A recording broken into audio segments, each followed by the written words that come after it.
Well, that was fun. That was a lot of fun. That was absolutely tremendous.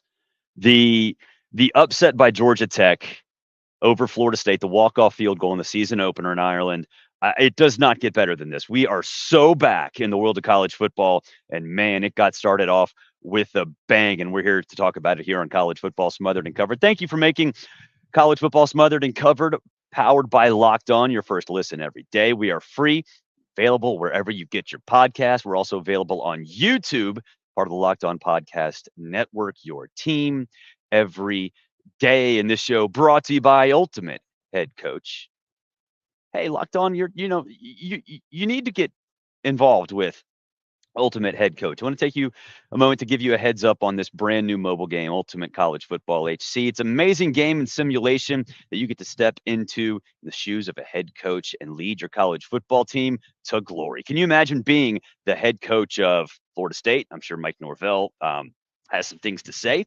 Or Georgia Tech. Brent Key, I'm sure, has some things to say. Here's what we really love about the game. You're responsible for calling offensive plays during the game. Your strategy will not only determine the success of your football team, but shape the future and legacy of your program. It's completely free with no ads and is 100% playable offline. You can play on the go as you want, or you can play online. And of course, we have a special offer for you. Use promo code Locked On CFB, all caps Locked On CFB, and you'll get a free boost to your program. Make sure you take advantage of this perk as your team and your school gets started. To download, just go to ultimate-cfp.com, ultimate-cfb.com, or you can look it up in the App Store. Locked On CFB is the promo code, and we saw some CFB right behind me at Aviva Stadium. And I think first things first, let's talk about what this means. I picked Georgia Tech to cover. I did not think they'd win, but I thought they would cover. The reason was they will punch you in the mouth offensively. They will punch you in the mouth offensively when you have 4 returning offensive linemen, a 1,000-yard back, a quarterback in Haynes King who's established, who we know exactly who he is. You're going to have success offensively. And if you have some comments, leave them. I will try to get to them as quickly as I can. But I figured this was going to be Georgia Tech's offense. I did not think that you would see Georgia Tech's offensive line, even though they were experienced, basically push Florida State 3 yards off the ball, basically the entire game. And that issue was never more prevalent than it was on that final drive where Georgia Tech flat out called what the play was to the defense, and there was nothing that Florida State could do about it. Georgia Tech played man ball, and Florida State had no shot. They just had no shot. Now, that was that's Georgia Tech football. I think there's a lot of people that will sit there and say, yeah, Florida State laid an egg, or Florida State pulled a Clemson, or all that stuff. And look, it wasn't about that. It was about Georgia Tech playing Georgia Tech football. That's the kind of game that Brent Key wants to play. They did it a little bit last year. No one seemed to notice. And when they did do it, it was against Miami. Well, they did it a lot, but they did it against Miami. But everybody just wanted to talk about Mario Cristobal's bad clock management. But here you go. This is what they are. That's going to continue. It's going to travel. It traveled here to Ireland. It's going to travel across the ACC. And so I think it's time to start talking about Georgia Tech in the sense that, look, they're not going to be a college football playoff team in terms of their overall talent level and what they actually can become. They might actually make the playoff because they can win the ACC, but are they national championship worthy? I don't think they're there yet, but it's fair to talk about them in the ACC championship race because all they need to do is get there. And they have a head-to-head win over one of the teams that I think a lot of us thought would be a contender, a superpower in a conference that doesn't really have a good definition of superpower. Now they have a head-to-head win. So could they get there? Yeah, they could get there. And if they do, what happens? All they got to do is have 60 good minutes. I think it was clear today in Aviva Stadium that they are perfectly capable of 60 good minutes. And so it was very impressive. I think that Brent Key deserves this for what he has been able to do in trying circumstances, taking over for Jeff Collins. It was a disaster. This program was a disaster. It was it took him a little while to sort of get his bearings as a first-time head coach. And he had a lot of pressure. He told me this last week. He has a ton of pressure, had a ton of pressure from the alums because they knew that it was important to him personally, not just professionally, but personally. And he has done a tremendous job turning this around. So again, this is Georgia Tech football. When you own the line of scrimmage on both sides, you're going to be successful. And for Georgia Tech, offensively, we knew they were capable of that. Didn't know if they could do it as consistently against Florida State, but we knew they were capable of that. All they had to be was adequate defensively. Just don't be god awful. Just be adequate. And because last year that defense was horrendous. But if you know you have the kind of offense that can pound the rock, drain the clock, and then you can hit shots deep with a quarterback in Haynes King who's not, and he admits it, not the best passer in the world, then you're going to win a lot of games. You're going to win a lot of games. And I think with the defense not being god awful, you're talking about a fantastic football team. Talking about an absolutely fantastic football team. The show brought to you by Gametime. We love Gametime here at College Football Smothered and Covered, powered by Locked On. Has a new feature called Gametime Picks. It makes it easier to get tickets for your favorite live events. Filters out all the fluff to show you only incredible deals on great seats. You don't have to waste time searching through thousands of tickets. Gametime has a 50% off Labor Day offer. Go to Gametime. You can read all about that. This team has curated Gametime has curated deals, make it easier to find the best prices on great seats. The super deal seats before you buy and lowest price guarantee, event cancellation protection, job loss protection, and all of that fun stuff. Take the guesswork out of buying tickets with Gametime. Download the Gametime app, create an account, use Locked On College for $20 off your first purchase. Terms apply. Again, create an account, redeem code Locked On College for $20 off. Download Gametime today. What time is it? It's game time. It's game time. And it's also time to talk about those Florida State Seminoles. Those Florida State Seminoles. Man, I know a lot of people will say that it's about the new people who left. It is in a sense that one of the people that left are Jordan Travis, and DJ can't stretch the field. That's fair. This team, I don't think it was a case of them taking Georgia Tech lightly. I don't think it was a case. I know that it was not a case of them thinking about last year. And I know it was not a case of them thinking that they could just run all over Florida State. They took Georgia Tech seriously. Georgia Tech. They took Georgia Tech seriously. There's no doubt in my mind. Anybody making jokes about last year, I think, is doing a disservice to the game of football. Whatever happened last year doesn't matter.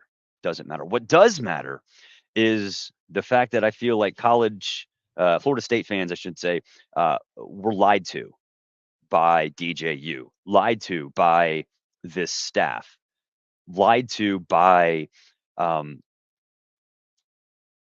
idea that things would just work out with a team of mercenaries. Now, I think it's okay for some teams to go out there and hit the transfer portal extremely hard, become a team like Ole Miss, where you live and die like that.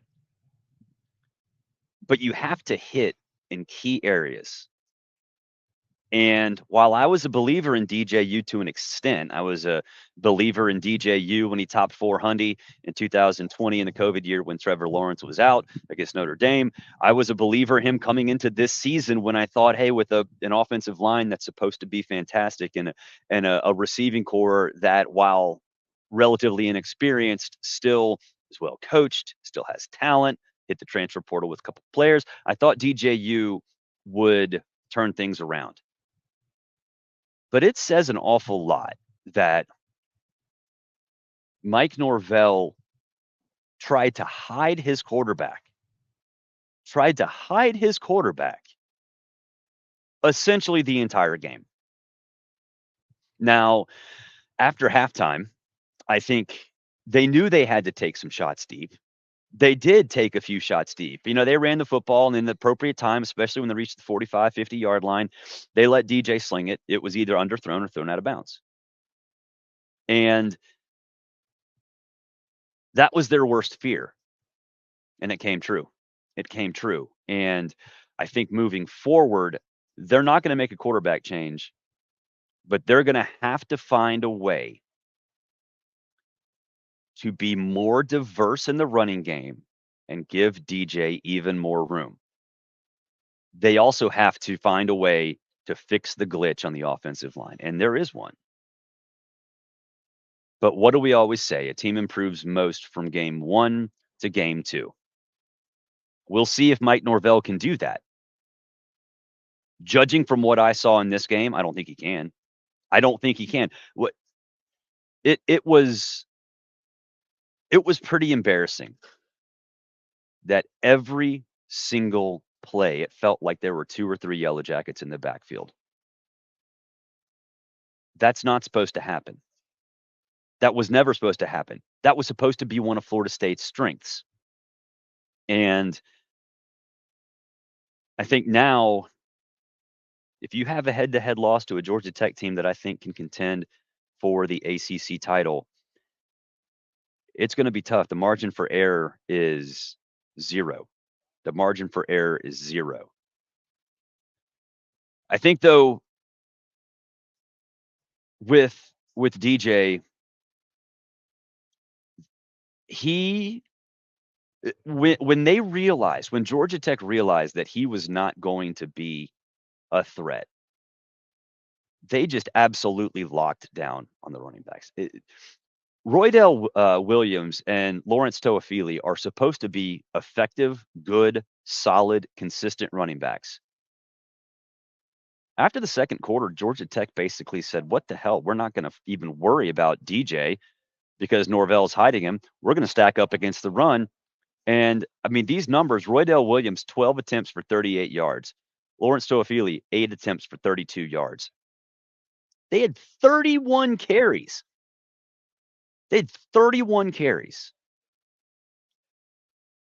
And so the game plan was exactly what you want to be. Balance.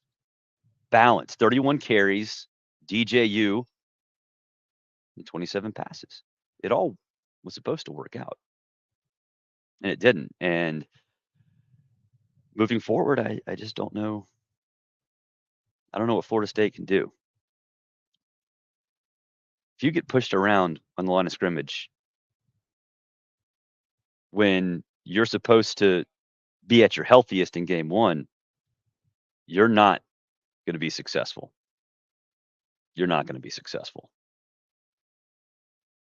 One more break. This show, again, we'll do some comments. There's a lot of you dropping in the comments because this is live. If you're listening on Apple, Spotify, watching on YouTube or whatever, the comments, you might be able to see them on replay, but they're coming in right now fast and furious. So we are going to hit all of those after the break. But again, this show brought to you by Gametime.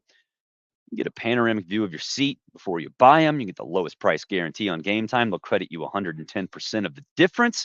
Your purchase is covered by the most flexible customer service policy in the ticketing industry. Take the guesswork out of buying tickets with Gametime. Download the Gametime app, create an account, use code LOCKEDONCollege for $20 off your first purchase. Terms apply. Again, create an account, Redeem it with Locked On College as the promo code. You'll get $20 off. Download Game Time today. What time is it? It's game time. That's in the script. That's not me trying to be an NFL linebacker before a game. Cousin Eugene, new year, same DJU. Also, that Georgia Tech line pushed Florida State around. It's true. That is true, Cousin Eugene. Barry Christian, Florida State is 0 for Georgia. Yeah, they are. Now, look, again, with the Georgia thing, I know that a lot was made of the Orange Bowl last year when everybody opted out for Florida State and Georgia whipped their tail and whatever. It was basically a one-off game. I'm not worried about that. But they are 0 for Georgia. They have a winning streak in the months of September, October, and November, though. I don't know what it is, but it's pretty high. It's pretty high. For Vert's podcast, everyone's going to be hating on FSU this week. My opinion on them and Mike Norvell has not changed. FSU has flaws and Tech exposed them. That is correct. That is exactly what happened. I didn't think it would happen. But I wrote this on Outkick. The defensive tackle spot, the defensive line, especially tackle spot, was a point of concern. They didn't. Mike Norvell said privately and maybe publicly, I think he might have, that defensive tackle, he was a little bit concerned. They didn't have the depth. So, yes, Georgia Tech exposed that. I thought they could get the depth. I thought that they had enough talent on that roster that they could find a way to get, defensive tackle number 3, number 4, number 5 into a rotation so you could mix and match and keep everybody fresh. And it just didn't happen. And that's surprising. Way offsides Bill. GT did what was necessary to start the season. FSU is done. Lawrence Tisdale, FSU is not good. What a sad display. I am so sick of hearing FSU and their fans whine. Just got Clemson by Georgia and just got beat by Georgia Tech. Barrett Salee, you have to light FSU up. I have been for the entire show. Not all the show. And love the immediate post-game recap tonight after the game. Are you going to do something like this each Saturday or an evening recap? Depends on where I am. It depends on if I go to a game. It depends on if I feel like there's an immediate post-game reaction for a specific game or just one to wrap up the night. We'll definitely have a Saturday night podcast every single Saturday. That is going to happen. After specific games, I think it just depends on the location, the time. I'm going to Georgia Clemson next week, so we will have one from Atlanta. There will be one that night as well. Week 2, I don't think I'm going anywhere, so we might have a couple to do in week 2. Lawrence Tisdale, thank you for all the comments, dude. Appreciate it. You're all over the place. Lee Hui, no O-line, no QB, no snub, overrated. Lots of overrated talk on the show tonight, and that's very applicable. ECH, go join the SEC. Florida State, you and Vanderbilt can battle for last place in the SEC every year. The ACC doesn't need you. Florida State would not battle for the bottom spot with Vanderbilt. I think that's fair to say. As far as Florida State and the ACC, there will be there's going to be some movement. Talking to some people off the record, there's going to be some movement with who gets interested in Florida State, how quickly it happens, and I think it might surprise some of you as to where it would be. It's not going to be the SEC. Can tell you that it's not going to be the SEC. If Greg Sankey, or more importantly, the 14, God, the numbers are always confusing. The 14 teams in the SEC, for them to invite Clemson and Florida State or anybody, they have to bring roughly $63 million in value. Neither of them do that, and they hate to hear that, but it's the truth.